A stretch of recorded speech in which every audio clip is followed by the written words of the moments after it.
Bonsoir à tous. À la une de ce journal, une vive polémique sur le rapport de Human Rights Watch à propos des massacres des civils survenus à Ngarbou dans la région du Nord-Ouest. Après la réplique du gouvernement, des politologues et partisans du pouvoir de Yaoundé prétendent que cette organisation internationale a fait un rétropédalage en retirant son fameux rapport. Sur son site internet, de telles allégations sont-elles fondées? Ce soir, à travers une démonstration empirique et une enquête minutieuse, Equinox détricote ce grossier mensonge de la part des politologues et partisans du pouvoir. Vous suivrez l'enquête en ouverture de ce journal. Élection du maire de la ville de Douala sous haute tension. Le choix du parti au pouvoir contesté par ses propres militants. Après 7 heures de tractation, la ville de Douala n'a pas toujours de maire élu. L'ambiance est électrique, les tensions sont vives entre les candidats déclarés et le candidat investi par le comité central du parti au pouvoir. Nous ferons le point au cœur de ce journal.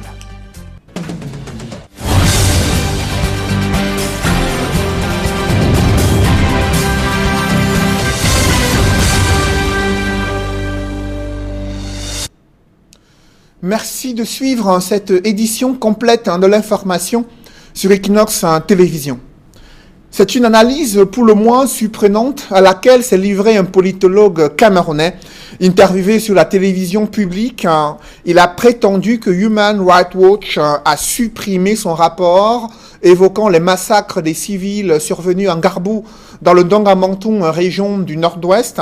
Pour ce politologue, c'est un aveu de culpabilité de la part de cette organisation et sa chercheuse soupçonnée de collusion avec des groupes séparatistes camerounais pour la mise en exécution d'un plan de déstabilisation du Cameroun.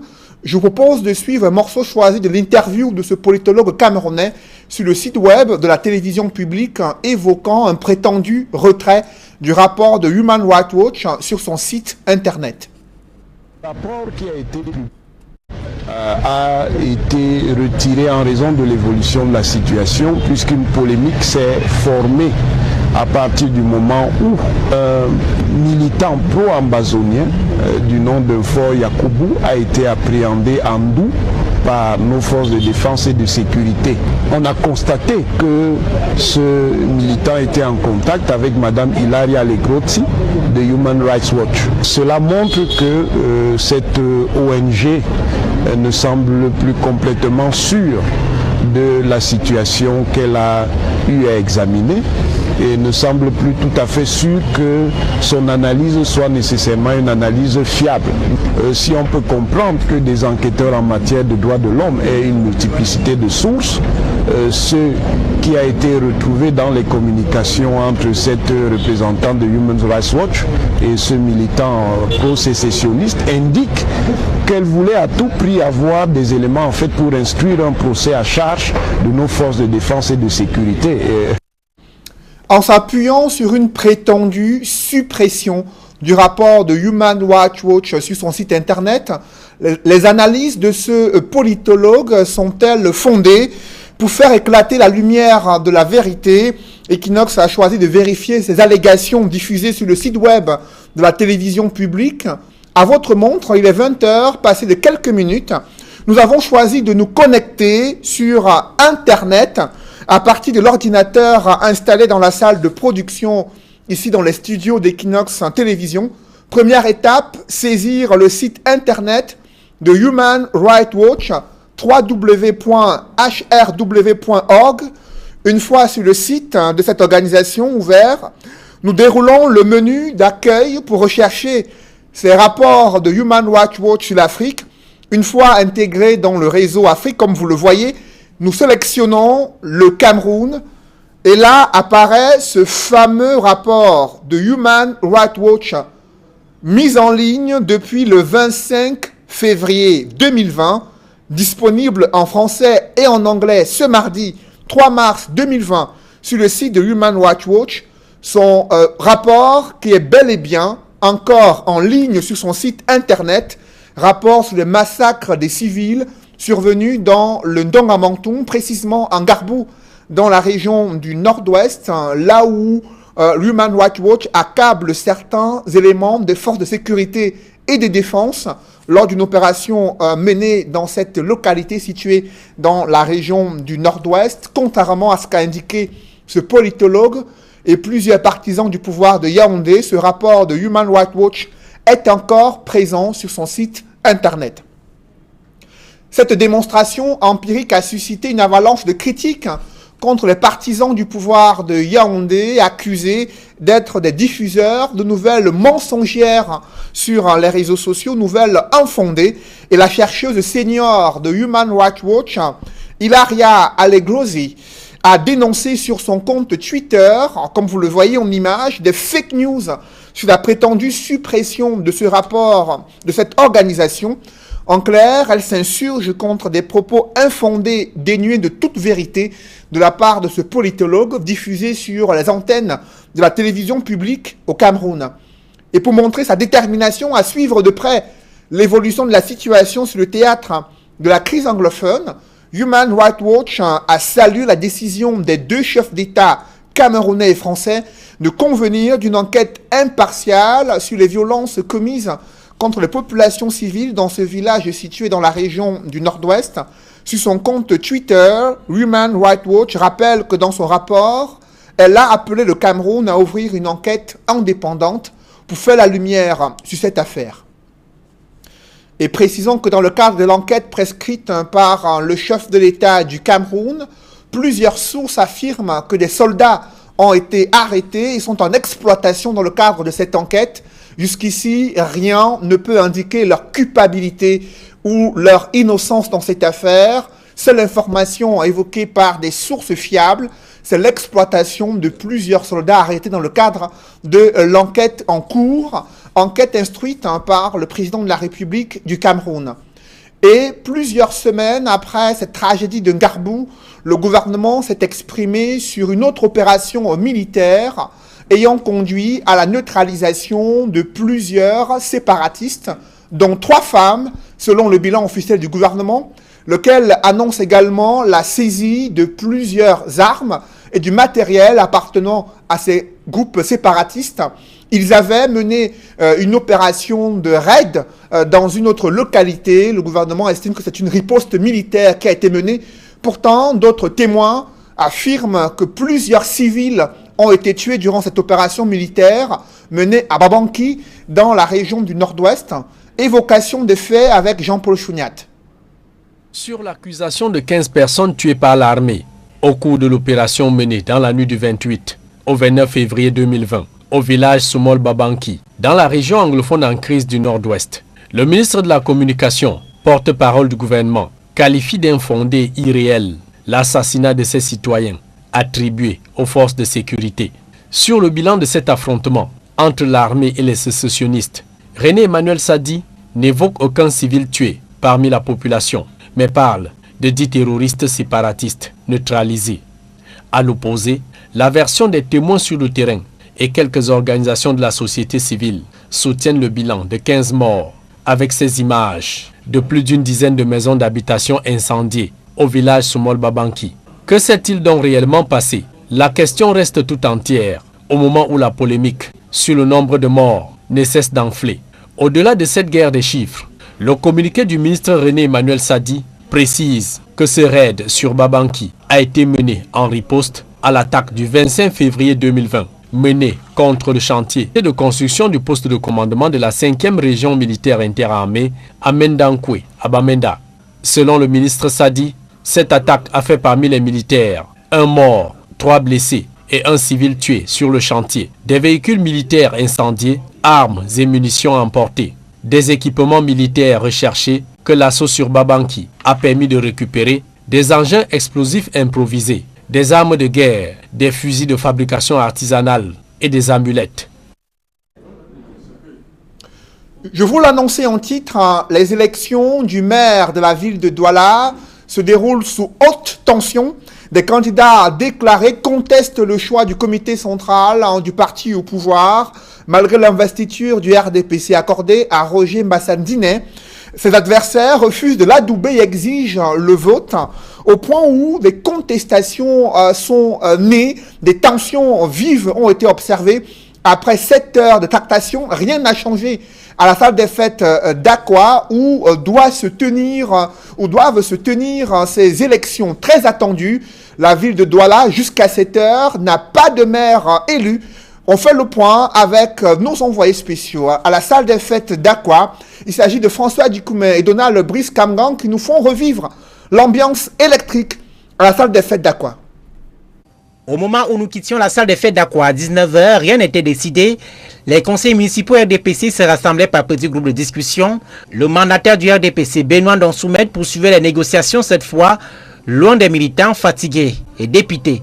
Il est 18h et environ 40 minutes lorsque nous faisons ces stand-up. Près de 2 heures de temps que les concertations sont en cours. Le mandataire du comité central du RDPC, le ministre Benoît Donsoumet, n'a toujours pas réussi à convaincre les autres 3 challengers du choix du RDPC à se retirer. Et parmi ces 3 challengers, l'un d'entre eux se montre plus que jamais déterminé.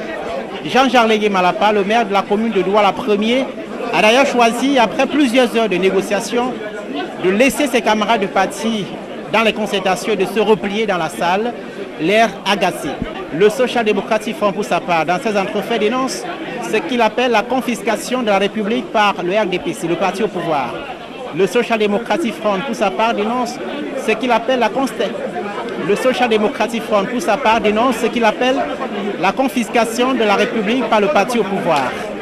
Cela n'augure pas quelque chose de positif parce que nous sommes dans le cadre d'une collectivité qui s'administre de façon démocratique. Je pense que quel que soit le nombre de candidats que nous avons, on doit passer aux élections pour que les conseillers départagent les différents candidats. Je pense que c'est la règle. Il y a dans les longues tractations qui sont en cours ici à la salle des fêtes d'Aqua un enjeu colossal pour le RDPC dont le comité central ne souhaite pas perdre la face en voyant son candidat battre dans les urnes. De la salle des fêtes d'Aqua, François Dikoumé, Donald Brice Kamgang, Equinox Télévision.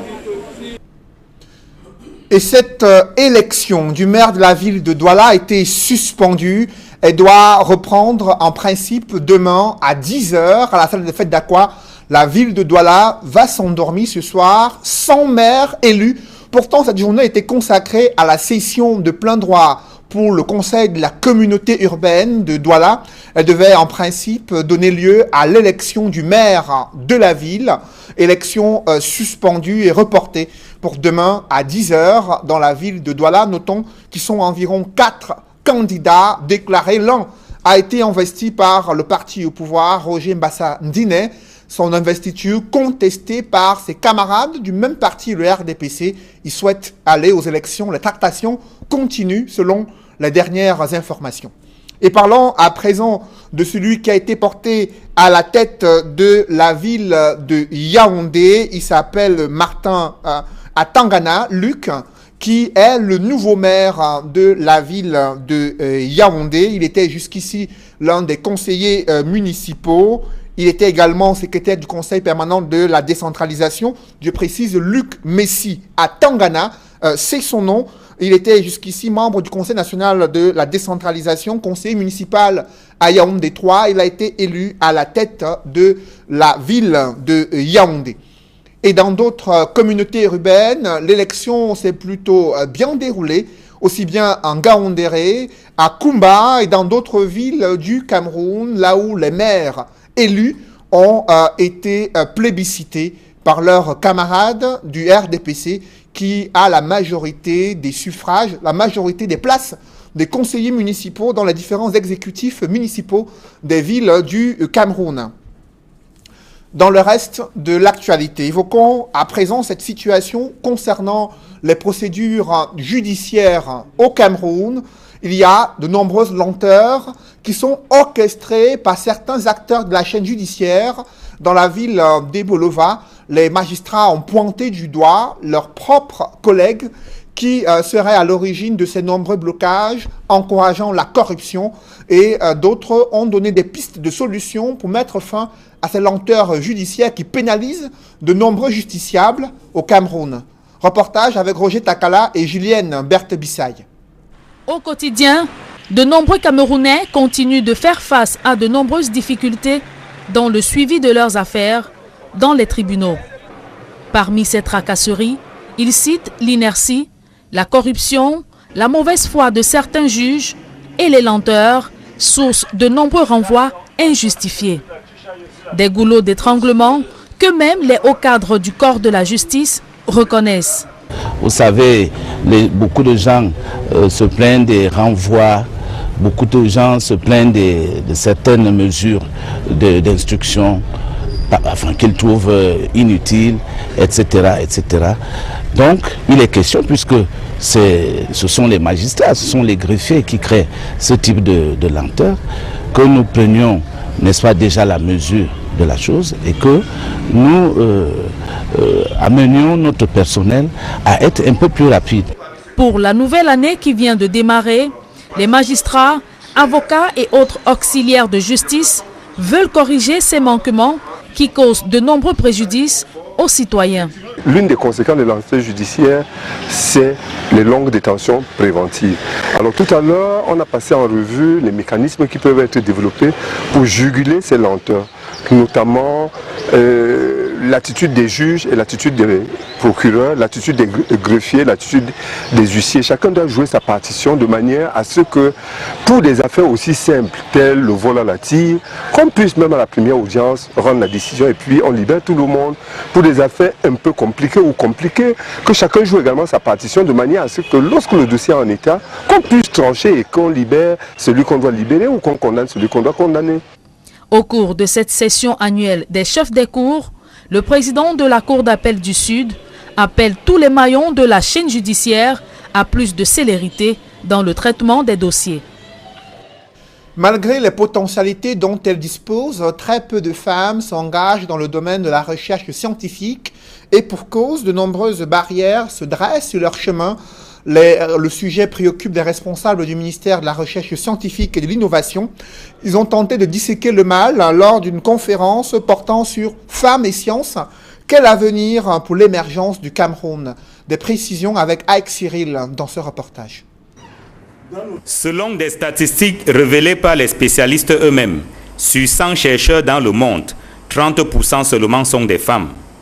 Un chiffre beaucoup plus bas encore lorsqu'on compare la situation à celle du Cameroun, où les femmes éprouvent des difficultés à se lancer dans la recherche. La culture dans laquelle une femme a une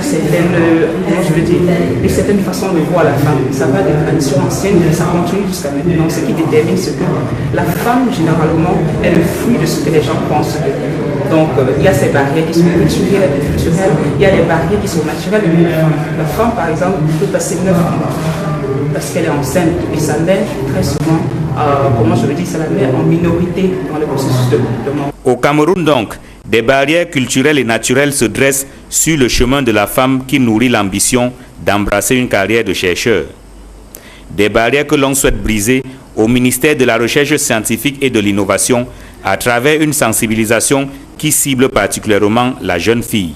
Amener les plus petites filles à adhérer aux sciences, parce que vous croyez que sur 10 scientifiques, il y aura à peine 3 femmes.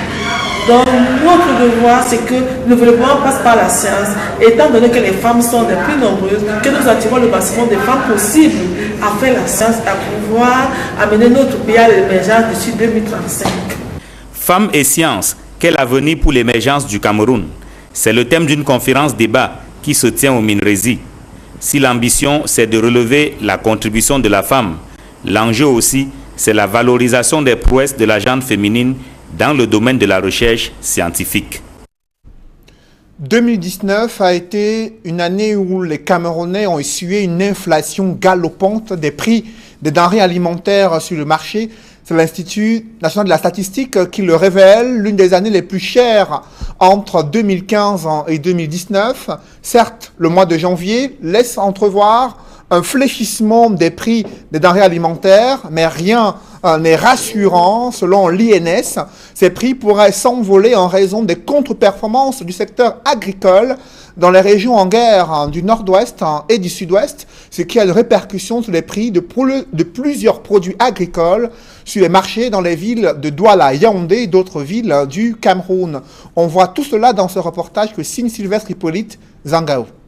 La vie est dure. Bien des Camerounais s'exclament ainsi au quotidien, se référant aux difficultés qui les éloignent du mieux-être. Alors que l'année 2020 commence à peine, le rétroviseur affiche encore clairement les péripéties de 2019, avec le taux d'inflation qui atteint 2,5%, devenant ainsi le plus élevé après 2015, où il s'était établi à 2,7%. Selon un rapport de l'Institut national de la statistique, cette hausse du niveau général des prix est due en grande partie au renchérissement des produits alimentaires et boissons non alcoolisés, soit de 2,9%. Des restaurants et hôtels, 5,7%, 2,8% pour les articles d'habillement et chaussures. La plus forte inflation s'est ressentie en 2019 sur le prix des produits alimentaires, 10% pour le prix des fruits, 6,7% pour les légumes, 4,2% pour le sucre, le chocolat, le miel et la confiserie. La flambée des prix des produits de grande consommation a presque assommé les Camerounais en 2019. Le riz, le maquereau, la viande de bœuf, très accessibles avant 2008, ont vu leur prix flamber. Selon l'Institut national de la statistique, c'est la cause du dysfonctionnement dans la chaîne de distribution, accentuée probablement par des spéculations des acteurs qui profitent du durcissement par l'autorité monétaire des conditions de sortie des devises pour réaliser des bénéfices substantiels.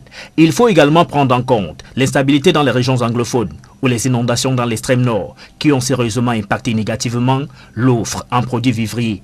Des lueurs d'espoir se dessinent tout de même depuis janvier 2020. Dans certaines villes du pays, l'indice des prix à la consommation finale des ménages régresse de 0,2%. À Douala par exemple, relativement au mois de décembre 2019, où l'on a observé une hausse de 0,4%. Cette baisse observée en ce début d'année découle principalement du recul des prix des produits alimentaires de 0,4%, après une hausse de plus de 0,7% en décembre 2019, des articles d'habillement ainsi que des transports. Cette flambée des prix des denrées alimentaires observée en 2019 a provoqué de nombreux désagréments chez les ménagères installées dans plusieurs localités de la région de l'Ouest. Aujourd'hui, les nouveaux exécutifs municipaux élus et portés à la tête des différentes communes d'arrondissement peuvent-ils lutter contre la vie chère? Les populations sont en attente des réalisations ou des projets de développement ruraux et urbains dans ces principales villes et villages situés dans la région de l'Ouest. Les différents exécutifs municipaux se sont réunis autour des autorités administratives afin d'élaborer des plans de développement participatif dans la région de l'Ouest. Évocation avec le clerc Sakem. Désormais connus du grand public, les exécutifs municipaux des différentes communes de la région de l'Ouest récemment votés sont d'ores déjà tendus au pied du mur pour répondre aux préoccupations de leur population. Attirant les commerçants de certains marchés ne décolèrent pas, jugeant lourdes les taxes auxquelles ils sont soumis proportionnellement à leur chiffre d'affaires. On ne peut que payer le stand cher. On paye le stand à 1500. Il y a qui fait de 1500 à 3000. On s'est plaint à la mairie. On est allé à la sous-préfecture. On est allé à la préfecture sans suite. Notre dernier recours, peut-être vous pouvez nous sauver en portant nos voix en haut là. C'est l'une des premières patates chaudes pour le nouveau maire, Jackie Kemle et ses adjoints. Le levement des manquements qu'on avait, ce que vous savez, c'est la même équipe. Des choses extraordinaires. Nous avons écouté les populations. Il était bon que nous prenions des engagements relativement à des problématiques à commencer. Celles qui ont trait à l'assainissement, celles qui ont trait à l'amélioration de la qualité de l'eau, celles qui ont trait à l'infrastructure. Dans le conquis, la quête et l'amélioration du cadre et des conditions de vie des populations doivent être le credo des exécutifs qui ont bénéficié de leur confiance. Ceci à travers les chantiers dans divers secteurs de la vie communale. Eau, assainissement, désenclavement des zones rurales essentiellement agricoles, l'électricité et bien d'autres. Nous avons des projets prioritaires pour le village, mais pour toute la communauté, nous avons un plan de développement communal qui a été élaboré et mis en place. Nous pensons qu'avec le nouveau pôle de décentralisation, nous devrons utiliser à bien les fonds qui sont là pour pouvoir mieux orienter ce plan qui a été déjà établi il y a cela quelques années. Nous allons continuer sur la même lancée pour que je aille de l'avant. Mais comme je l'ai dit aussi, j'ai pris l'image du théâtre. Nous, l'exécutif municipal, nous sommes les acteurs principaux qui sont sur la scène. Mais derrière le rideau, il y a des souffleurs. Vous savez, au théâtre, s'il n'y a pas de souffleurs, l'acteur principal ne peut rien faire. Il est complètement désorienté. C'est pour dire que nous comptons sur les conseillers pour nous aider à faire le travail qu'on nous a confié. Ce que nous venons de vivre aujourd'hui, c'est encore la preuve que notre démocratie est en pleine construction et en pleine avancée.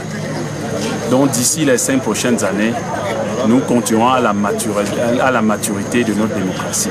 L'installation officielle de ces exécutifs municipaux est prévue dans les tout prochains jours. Pour l'heure, on assiste à des passations techniques de services entre les maires sortants et entrants. Où en est-on avec le projet de construction de l'autoroute Douala-Yaoundé? Les premiers kilomètres construits et aménagés jusqu'ici ont laissé planer durant de nombreuses années une lueur d'espoir pour les populations. Cependant, elles égrènent un chapelet de doléances à l'endroit des autorités administratives et gouvernementales afin que le projet soit accéléré et qu'il y ait des retombées sur le plan social pour les populations riveraines à l'autoroute Douala-Yaoundé, du moins pour les premiers kilomètres bitumés jusqu'ici. On fait le point avec Marcelin Gransop. Ça roule comme sur du velours entre Kolkoumou à Lobo dans la Léquié et Mandoga à Bodmakak dans le Nyong-Ekele. Les 40 premiers kilomètres de l'autoroute Yaoundé-Douala sont quasiment achevés, au grand bonheur des usagers. Le rêve est devenu réalité par rapport à ce qu'on a déjà vu. Sur les 240 km de route, on est déjà sur 40 km goudronnés. Donc on sent vraiment qu'il y a quelque chose qui est en train de se faire. Nous souhaitons que le gouvernement appuie sur l'accélérateur pour que au moins que ces travaux peuvent finir d'ici 3 ans. Pour que nous vivons aussi nous-mêmes. Parce que nous constatons que ça c'est la route de nos enfants et de nos petits-enfants. Ce n'est pas notre route. Il est désormais plus aisé de partir de Yaoundé pour Boumniébel et ses environs, en passant par Colbison et Simaniaï, que d'emprunter la nationale numéro 3, qui est plus longue. Comme on dit si bien, là où la route passe, le développement suit, parce que moi particulièrement, j'habite Colbison à Yaoundé, mais de Colbison à l'autoroute, j'ai une 30aine de minutes. Mais dès que je suis sur l'autoroute, ici, c'est une 20aine de minutes. Alors qu'avant, il fallait d'abord partir de Simaniaï, Boumyébel, Matom, Ngoumou, et puis Yaoundé, à 181 km d'ici. Mais tandis que sur l'autoroute, nous sommes à 51 km de Yaoundé. Pour l'instant, les travaux sont concentrés dans les localités de Mayos et Simaniaï, à Bodmakak, ainsi que dans plusieurs villages de l'arrondissement de Boumniébel. La tâche n'est pas aisée pour l'entreprise chinoise qui exécute ces travaux en raison des obstacles qui se dressent sur le chemin, comme ici à Mayos, où de gigantesques masses de pierres donnent du fil à retordre aux ouvriers. L'impression qu'on a, c'est que ça, c'est l'endroit le plus critique de cette autoroute parce que vous avez vu ces rochers qu'il faut détruire et faire passer la route. Ce n'est pas évident, mais les ouvriers chinois qu'accompagnent si heureusement les Camerounais se battent tant bien que mal pour essayer de dessiner ce qui va être bientôt une route qui passera pour laisser passer également le développement. Bien que le goudron ne passe pas encore ici, les riverains ne sont pas moins enthousiastes et affichent leur optimisme pour la suite. Depuis mon bas âge, je n'ai jamais senti ce genre de route. Mais si aujourd'hui, vers ma vieillesse, je vois ça, je suis enchanté. Au niveau du développement, ça s'annonce puisque Simaniaï, c'est un grand village dans l'arrondissement de Boumniébel, un coin productif pour le cacao, qui produit même un cacao d'excellence. Bien qu'il accuse un grand retard, le projet de construction de l'autoroute Yaoundé-Douala nourrit beaucoup d'espoir. Si certains riverains et usagers savourent déjà les 40 premiers kilomètres bitumés, les autres doivent simplement prendre leur mal en patience. Nous sommes donc à Mandoga dans le Nyong-Ekele, c'est le point de départ de la route désormais bitumé qui va jusqu'au PK0 en Kolkoumou. Là nous sommes déjà dans le département de la Léquié, arrondissement de Lobo. C'est vrai que derrière nous il y a encore beaucoup de travail. Ce n'est pas du jour au lendemain que le bitume va passer, mais au moins les populations gardent espoir de voir enfin cette autoroute passer comme sur du velours. Ici Rodrigue Ngassi, Marcelin Gansop, Equinox Télévision.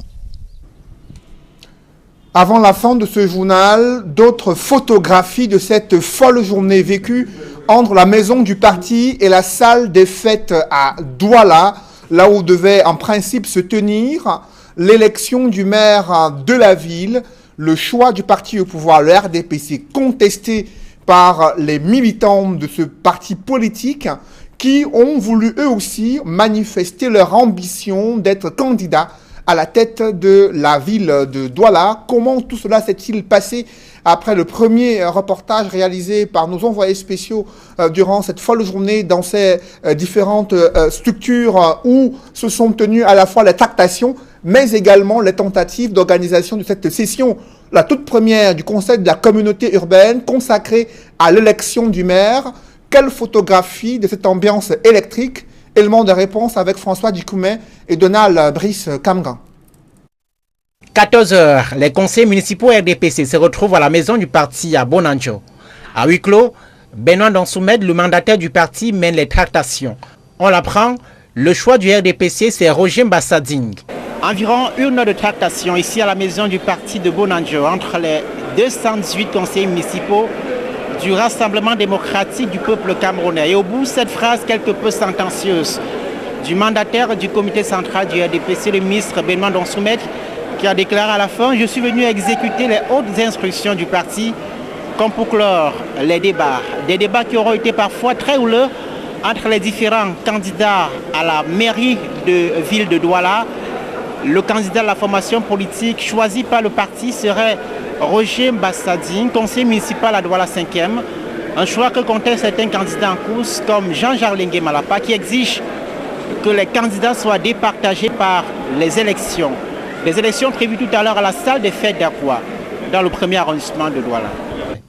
Malgré ces choix, rien n'est joué. 4 candidats sont en cause face au choix du comité central. Jean-Jarlingue Malapa, Jérémy Soler, Henri Digne et Isaac Ngouem-Modé. Les frictions s'observent. Celui qu'on a nommé, c'est mon camarade du lycée Leclerc, Mbassadine. Et je pense qu'avec lui, on devra travailler en harmonie. Et ceux qui voulaient un peu le choix du comité central, qu'est-ce que vous leur dites? Moi, je le comprends aussi. Surtout lorsqu'on dit qu'il faut passer au vote. Et si le vote s'est passé autrement, c'est tout un peu compliqué. Je tolère qu'ils n'acceptent pas, mais dans un premier temps. Mais la discipline du parti oblige tout le monde à s'aligner. Devant la presse, Benoît Donsoumed réaffirme. Oh, écoutez, n'écoutez pas toujours ces choses-là. Nous avons bien travaillé et la candidature, la liste investie par le parti, c'est celle-là qui est retenue. Après plusieurs minutes d'explications et d'instructions au téléphone, le mandataire file dans son véhicule. Les conseillers municipaux le retrouvent à la salle des fêtes d'Akwa. Jean-Jarlingue Malapa, qui est ferme sur sa candidature, arrive en dernier à la salle des fêtes, l'air crispé. Les caméras sont d'abord tenues à bonne distance avant la normalisation. L'on apprend que 3 candidats sont en cause. Seul Henri Digne n'est plus partant. Le mandataire du RDPC voit les tensions venir. Il fait sortir tous les candidats pour les conciliabules à l'extérieur de la salle. Jusqu'à plus de 19 h, le remplaçant du docteur Friston Intonnet à la tête de la mairie de ville de Douala n'est toujours pas connu. Et ce soir, la ville de Douala n'a pas de maire élu. Élection reportée demain à 10 h à la salle des fêtes d'Akwa qui a connu une journée mouvementée ce mardi. Mesdames, messieurs, c'est la fin de ce journal. Merci de l'avoir suivi. Juste après cette édition de 20 h, retrouvez Serge Alain Otou et ses invités pour le débrief du journal sur le plateau d'Equinox Soir. Serge Alain. Voilà, le maire de la ville de Douala n'est toujours pas connu, Cédric Noufélé. Pourtant, le RDPC a porté son choix sur Roger Mbassadine, investi par le comité central du RDPC. Un choix d'investiture contesté par ses propres camarades du parti. Vous avez suivi dans les différents reportages réalisés par nos équipes qui ont campé durant toute la journée, à la fois à la maison du parti et à la salle des fêtes d'Akwa pour avoir la teneur des tractations et conciliabules en cours au sein du parti au pouvoir. Les tensions sont vives. L'élection a été reportée, mais rien n'est gagné d'avance pour ce candidat investi par le parti au pouvoir. Ses camarades ne lâchent pas prise. L'on saura cette nuit de longs couteaux qui ne cesse de commencer. Serge Alain. Voilà, madame, monsieur, c'est donc l'essentiel. Equinox Soir, deuxième partie. Bonne soirée à vous, Cédric. Bonne soirée à vous, Serge Alain. Rendez-vous demain 20 h. Rendez-vous demain 20 h.